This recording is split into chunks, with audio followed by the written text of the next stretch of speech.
2026 की शुरुआत भरी हुई है कि अमेरिका ने उपनिवेशवाद की झलक दिखा दी और अमेरिका के राष्ट्रपति ट्रंप जिस नारे के साथ सत्ता में आए थे कि नो मोर वार, उस नारे को उन्होंने पूरा नहीं बताया।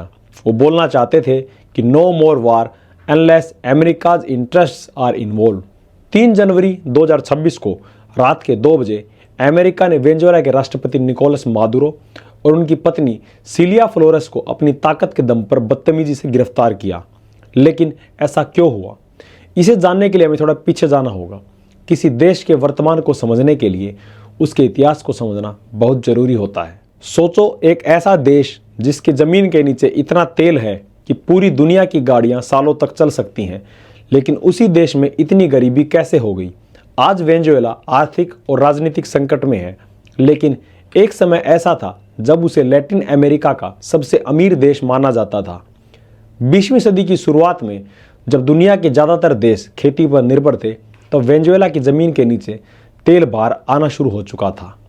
सन 1922 में माराकाइबो झील के पास तेल की बड़ी खोज हुई थी और यहीं से वेनेजुएला की किस्मत का रास्ता बदल गया। लेकिन किस्मत बदलने का मतलब हमेशा तरक्की नहीं होता। कई बार यह बदलाव धीमी तबाही की शुरुआत बन जाता है। 1950 के दशक में वेनेजुएला की प्रति व्यक्ति आय कई यूरोपीय देशों से अधिक थी। कराकस को दक्षिणी अमेरिका का पेरिस कहा जाता था।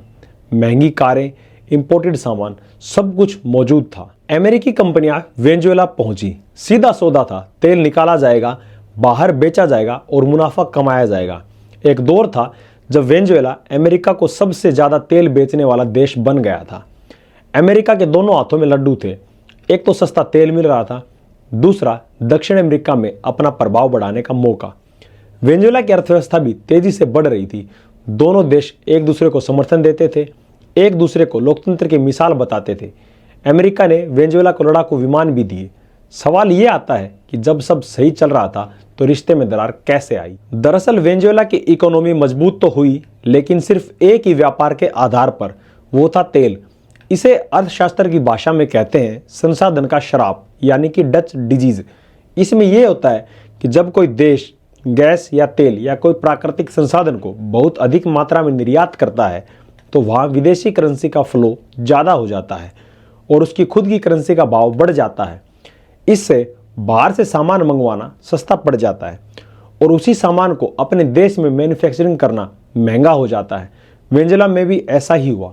वहाँ की फैक्ट्रीज बंद होने लगी, खेती बुरी तरह प्रभावित हुई, घरेलू जो भी उत्पादन था वो बंद होने लगा। हालांकि वहाँ की सरकार ने अपनी अर्थव्यवस्था को सुधारने की कोशिश भी की, लेकिन कुछ फर्क नहीं पड़ा। तेल निर्यात के लाइसेंस नेताओं के करीबियों को ही मिले। इससे अमीर और गरीब के बीच का अंतर काफ़ी बढ़ गया। फिर आया एक ऐसा नेता जिसका नाम था हुगो राफेल चावेज। चावेज को अमेरिका की पॉलिसीज पसंद नहीं थी और यहीं से चीजें बदलना शुरू हुई। चावेज ने खुलकर अमेरिका के खिलाफ बोला। अब वेनेजुएला की दोस्ती हुई चीन, रूस, ईरान से, लेकिन अर्थव्यवस्था दम तोड़ चुकी थी।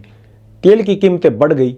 चावेज के पास काफ़ी पैसा आया, लेकिन सही ये होता कि वहाँ की इंडस्ट्रीज, मैन्युफैक्चरिंग और खेती पर वो पैसा इन्वेस्ट किया जाता। लेकिन वहाँ भी फ्री बीज का चलन था। इससे थोड़े समय के लिए तो मसीहा बना जा सकता है, लेकिन देश के विकास के लिए ज़्यादा काम नहीं बन पाता। इस पर सोने पे सुहागा ये हुआ कि चावेज ने अपनी करेंसी का रेट सेट कर दिया और डॉलर का दाम एक ही जगह पर रोक दिया। इससे विदेशी सामान बहुत ही सस्ता मिलने लगा और बाहर का सामान इतना सस्ता था कि घरेलू सामान बिकना ही बंद हो गया। 2013 में चावेज की कैंसर से मौत हो गई और वो अपना उत्तराधिकारी बना गए निकोलस मादुरो को। 2014 में तेल की कीमत में बहुत बड़ी गिरावट हुई और वेनेजुएला तेल के अलावा कुछ भी निर्यात नहीं करता था, तो डॉलर की कमी हो गई और अब खेती, कारखाने सब पहले से ही बंद हो चुके थे, तो अर्थव्यवस्था तो खत्म होनी ही थी और 90% लोगों को 2 वक्त का खाना भी नहीं मिल पा रहा था। 2015 के बाद अमेरिका ने वेनेजुएला को राष्ट्रीय सुरक्षा के लिए खतरा घोषित कर दिया। ये लाइनें सुनने में छोटी हैं, लेकिन इसके मायने बहुत बड़े हैं। इस घोषणा के बाद वेनेजुएला पर एक के बाद एक प्रतिबंध लगाए जाने लगे। सबसे पहले ऑफिसर्स पर, फिर बैंक्स पर, फिर विदेशी लेन देन पर और आखिर में सीधा तेल पर। वेनेजुएला की सरकार तेल बेचकर ही दवाइयाँ, खाना और ज़रूरी सामान खरीदती थी। जब तेल बेचना रोका गया तो पैसा आना बंद हो गया। जब पैसा आना बंद हुआ तो आयात रुक गया, और जब आयात रुक गया तो बाजार खाली होने लगे। देश की नसें धीरे धीरे दबाई जा रही थी। अमेरिका ने साफ कहा था, जब तक सत्ता नहीं बदलेगी तब तक राहत नहीं मिलेगी। यानी जनता को तकलीफ दो ताकि सरकार गिरे।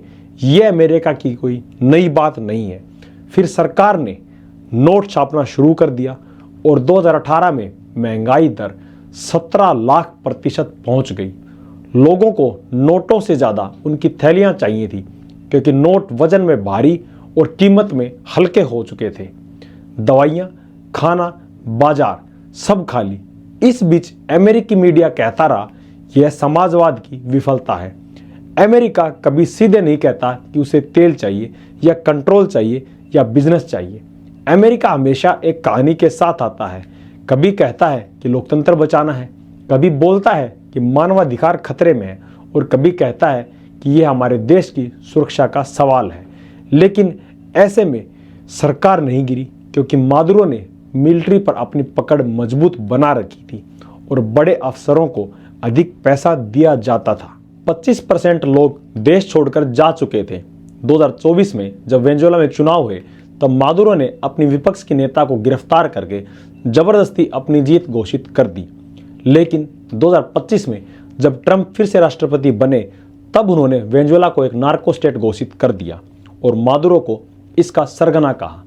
मादुरो भ्रष्ट है या नहीं, उन्होंने देश के लिए कितने अच्छे काम किए हैं या फिर कितने गलत काम किए हैं, ये वेनेजुएला की जनता समय आने पर जरूर बता देगी।